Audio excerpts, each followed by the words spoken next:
Hey everyone, welcome back to the channel. Today we're diving deep into Elden Ring Nightreign, and more specifically, the Nightlords.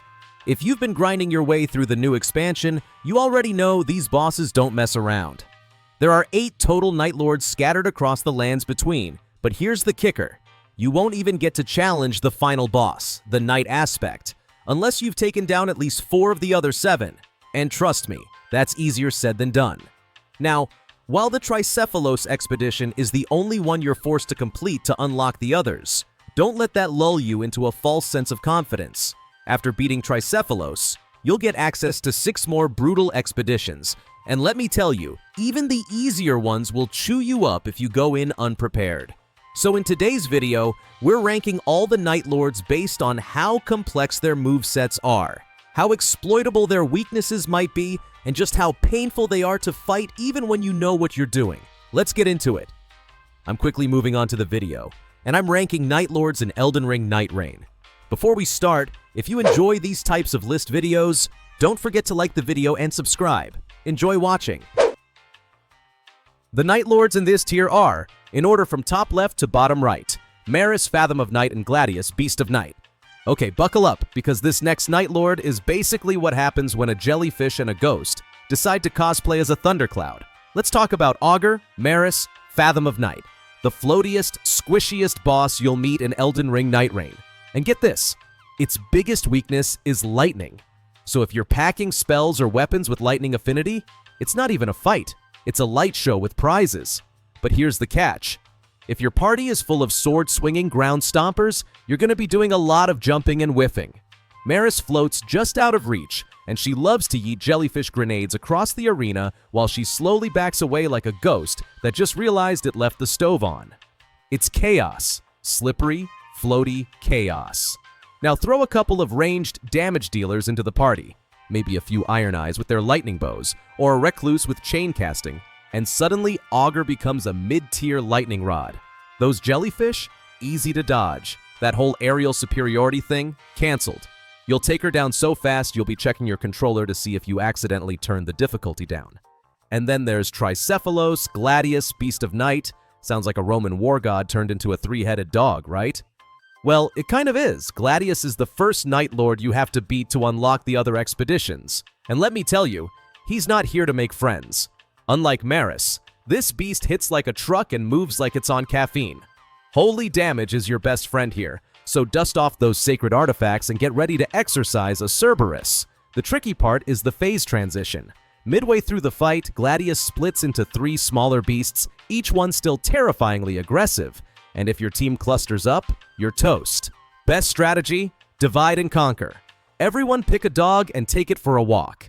If you manage your targets and land a few wholly infused staggers, you can interrupt their big attacks and keep things manageable. Overall, Augur might be the one that floats, but Gladius is the one that dances. One is a test of your party composition. The other is a test of your coordination. Just remember, bring lightning for the ghost, holy for Cerberus, and maybe a change of pants for both. This is Nightreign. Nobody gets through without a little trauma and a lot of dodging. The Nightlords in this tier are, in order from top left to bottom right, Noster, Wisdom of Night, and Adele, Baron of Night. Oh, you thought things were tough already? Buddy, wait until the sentient pest shows up and ruins your day. Or night, more accurately. This Nightlord is not just one boss. Nope. It is a full-blown tag-team nightmare featuring Noster, Wisdom of Night. Think of it like being mugged by a giant moth and a bloated death grub at the same time. When the grub hardens its shell like it is cosplaying as an impenetrable wall, your only option is to switch targets and whittle down the moth in the sky. But the moment that grubby armor peels off, back to ground and pound duty. Constant switching, constant chaos. You'll be juggling targets like you're auditioning for a circus. And it is not just their teamwork that makes things hard. The moth, floating high and smug, flings magical projectiles that seem to track your every dodge roll like they have a personal vendetta. Meanwhile, the grub is the gym bro of the duo, dealing massive physical damage and spraying poison around like it is trying to start a biohazard situation. Up close, that thing hits like a truck made of acid. Stay near too long and you will be melting in more ways than one. But here's the catch, and thank the Elden gods for this. Both bosses are hilariously weak to fire. Set them ablaze and they do not just take bonus damage. They start suffering a unique damage over time effect that shreds their health bars like tissue paper. Seriously, this fight goes from a panic attack simulator to a roast party the moment you walk in with a flaming weapon or a well-timed fire spell. Burn the bug duo down and enjoy the barbecue. Now let's talk about the Gaping Jaw. No, that is not a metaphor. That is literally the name of this monstrosity, also known as Adel, Baron of Night. And let me tell you, this Nightlord is a real piece of work. The Gaping Jaw is fast, like teleport across the arena to hug you into death fast. And it does not just rely on close-range chaos. It throws lightning around like it is Zeus on a caffeine bender. If you thought previous bosses were tricky, Adele shows up to laugh at your dodge timings and turn you into sparkly ash. The real key here is patience, and a healthy dose of poison. Yep, Adele may be a lightning-chucking maniac, but poison is his one big weakness. Inflict it with a poison affinity weapon or a spell like Poison Mist, and boom, the boss will literally stop mid-fight to puke its guts out. Yes, vomit, giving you a glorious 5 to 6 seconds of uninterrupted punishment time. Just do not get greedy. You cannot chain this effect back to back, so time your poisons right, and prepare to wail like there's no tomorrow when the moment comes. So to sum it all up, Noster and his grubby buddy are a Firestarter's dream if you can keep your target swapping skills sharp. And Adele, the Gaping Jaw, is a lightning-infused nightmare who ironically cannot handle a little bit of poison. It is like fighting an electric eel that gets seasick. Elden Ring's Nightreign bosses do not just test your skill, they test your adaptability, your resourcefulness, and your sense of humor. Because sometimes, the only thing standing between you and another "you died" screen is a well-timed fireball and the knowledge that even the nastiest boss has a weakness, usually something gross.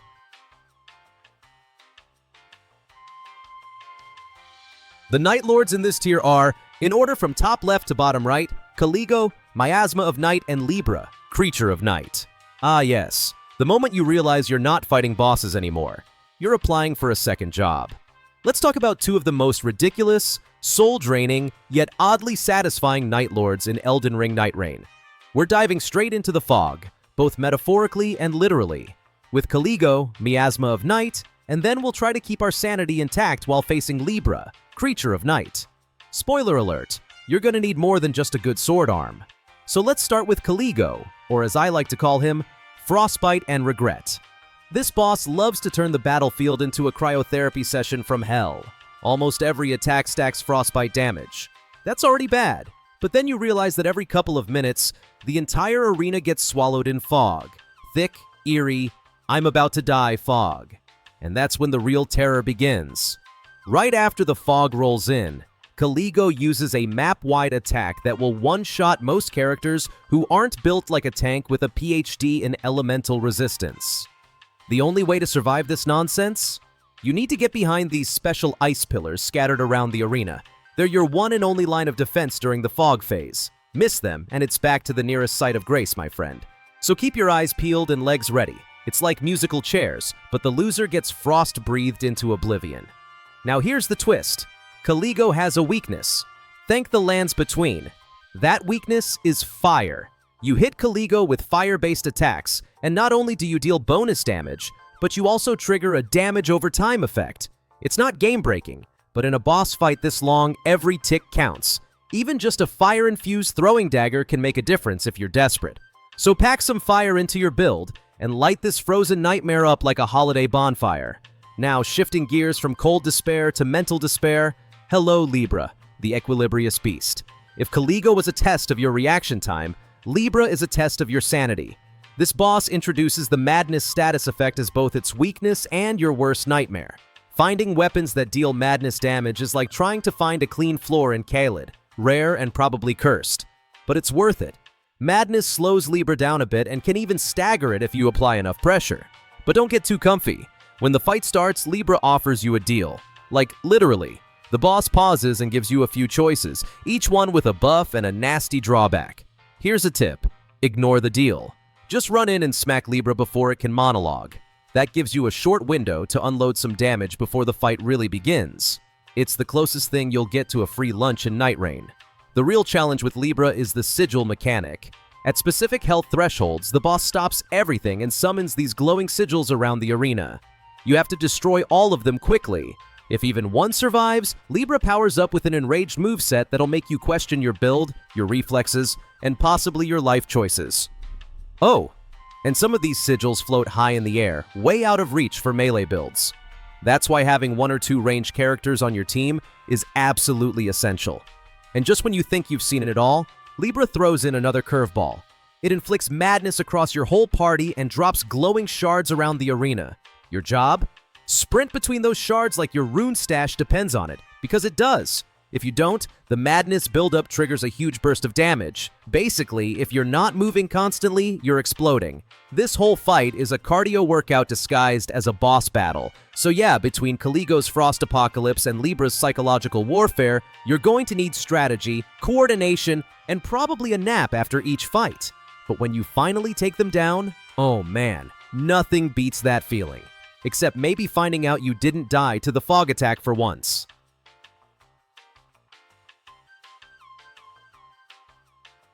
The Nightlords in this tier are, in order from top left to bottom right, Holstor, the Nightlord, and Fulgor, champion of Nightglow. Alright, picture this. You've just barely survived the Equilibrious Beast. You're down to your last flask, your armor is hanging on by a thread, and then the game throws this guy at you. Holstor, the Nightlord, also known as the Night Aspect. Yep, From Software really said, "You thought that was hard?" and cranked it up to 11. This guy isn't just a boss, he's an experience. He can teleport wherever and whenever he wants, wields the iconic Moonlight Greatsword like he was born with it in his hands, and has an attack pool that feels like he borrowed moves from 3 different bosses and 1 angry moon deity. But the real twist? Just when you think you've finally defeated Holstor, the dude hits you with a second phase. Not a gimmicky one either. I'm talking full health bar reset, new set of attacks, increased speed and aggression. It's like Holstor had a cup of ghostly espresso and decided he's done playing fair. If you're lucky enough to reach this second phase, and let's be honest, it might take more tries than you'd like to admit, you're in for one of the most intense battles in Elden Ring Nightreign. However, Holstor does have an Achilles heel, holy damage. Hit him hard enough with holy-based weapons or spells, and he'll stagger, briefly glowing gold like he just had a divine revelation. When that glow fades, guess what? You can do it all over again. So yes, bring the holy weapons, bring the holy bombs, heck, bring your aunt's holy frying pan if it helps. Just make sure your entire party is geared up with some form of holy damage if you want to stand a chance against this majestic nightmare of a boss. Now you might be thinking, surely that's the toughest Nightlord in the game, right? Oh sweet summer Tarnished, enter Fulgor, champion of Nightglow, also known as the Dark Drift Knight. This absolute menace isn't just harder than Holstor, he's the hardest Nightlord in Nightreign and probably the hardest boss in the entire expansion. Fulgor doesn't just fight you, he hunts you. Long-range charge attacks, arena-wide area of effect spells, aerial slams that make you wonder if gravity hates you personally. This guy has it all. The scariest thing about Fulgor isn't even his damage output, it's his mobility. He sprints across the arena like he's late for a very important date, closes gaps in the blink of an eye, and never, ever gives you time to breathe. Forget slow attacks or flashy ultimate arts. You won't have time to finish your swing before he's already behind you, stabbing you in the back while texting the other Nightlords for dinner plans. But, just like every oversized Elden Ring problem, Fulgor has a solution: lightning damage. If you manage to snag a weapon with the lightning affinity, it can make this fight slightly less of a nightmare.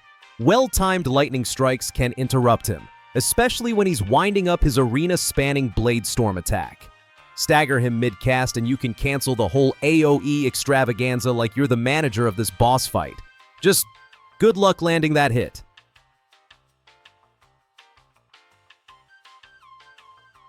The video ends here. See you in another video. Don't forget to subscribe.